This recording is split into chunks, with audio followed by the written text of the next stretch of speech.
Hello and welcome to this video walkthrough on customizing a Google Site template that can be used for your school or department.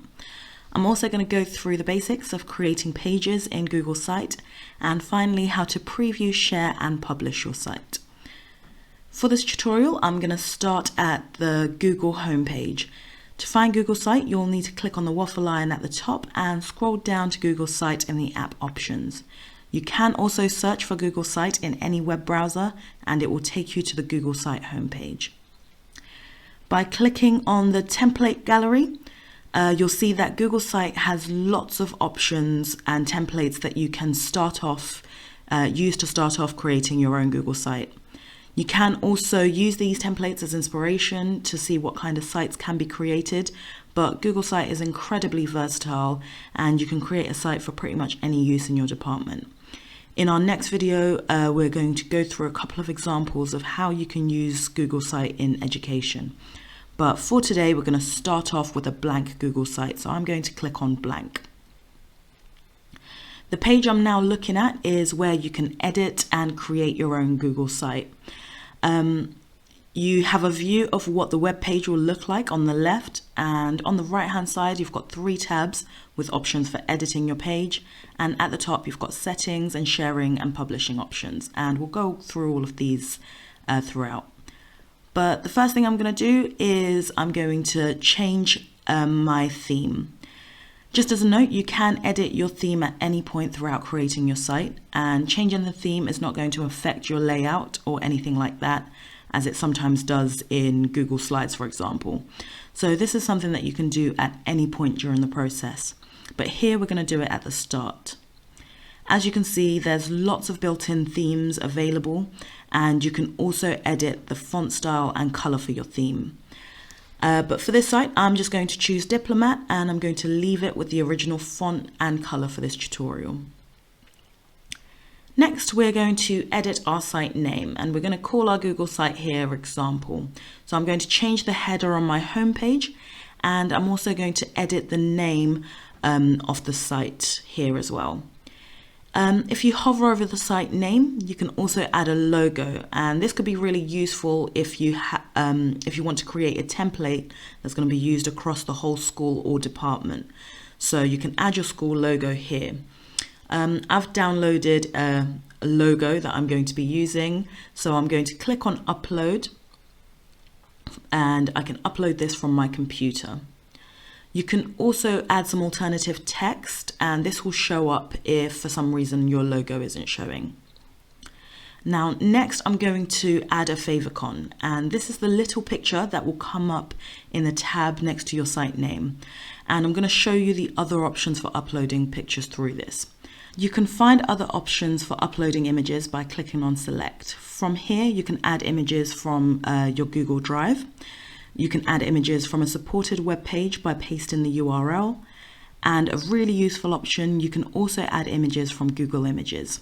So you can look for your school logo here and click on the right image. Finally, you can also add images from Google Photos, and it will search for those photos there. Now I'm happy to use the same logo again, so I'm going to go back and upload the logo that I've got downloaded onto my computer by clicking on upload. Next up, I'm going to change the image for my header on the home page, and you'll notice I've got the same 2 options again. I can upload or select an image. Here I'm going to select one, and we've got similar options again, except this time we also have a gallery. And there are lots of options available to you in the gallery that you can use as a header background image, and I'm going to select one of these images here. Now Google Sites will automatically adjust the readability for you, and this is to ensure that your title can still be read over the image. Next up, we're going to change the banner type, and you've got 4 options. You can either have the title only, you can have a small banner, as I do at the moment, you can have a large banner, or you can have it as a cover page. Now it's quite hard to fully appreciate what this will look like on a real web page, so at this point we're going to use the preview feature. This is really useful, and this is something that I would encourage you doing throughout the process of creating your site. By clicking on preview, I can see what my site will look like on a large screen, on a tablet, and on a mobile device. Now, when I'm ready to continue, I can just click on Exit Preview. Now that I've created my template for my web page, I'm going to start to add pages to the site, and you can add those on the Pages tab on the right. This is where I think it's important to make sure that you're happy with your template in the first instance, because any new page that you create will have the same background, image, and banner style. This is great, and it will save time on editing individual pages. You can still change the background for an individual page, but changing the background of this page isn't going to change the background of all the other pages you've already created.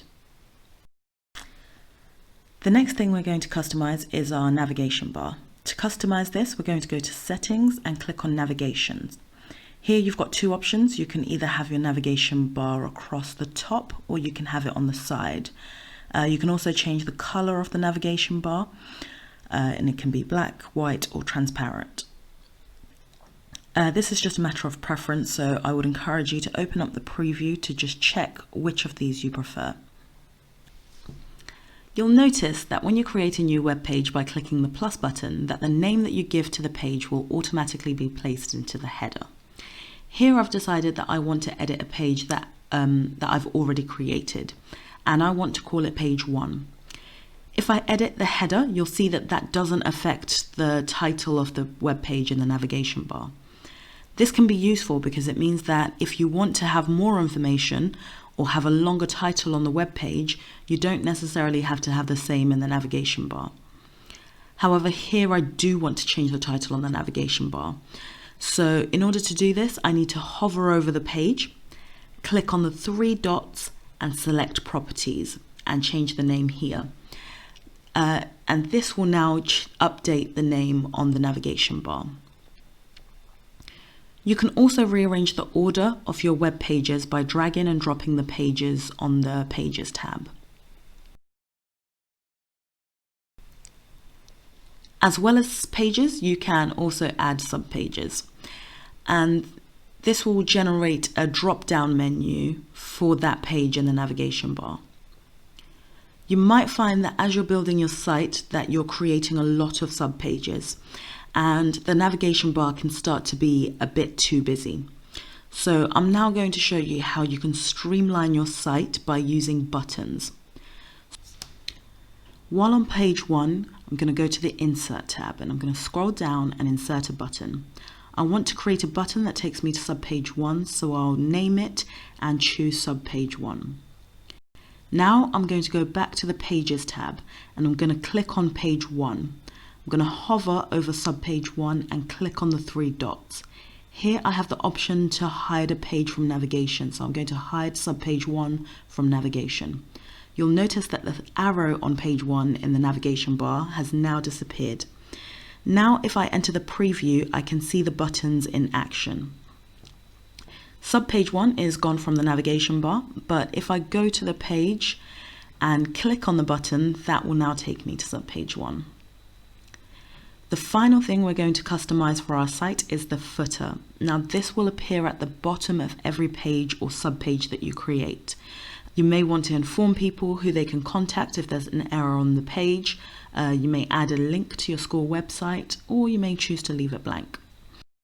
Creating a site can be done collaboratively, just like any other document in Google, and you can do this by clicking on Share at the top.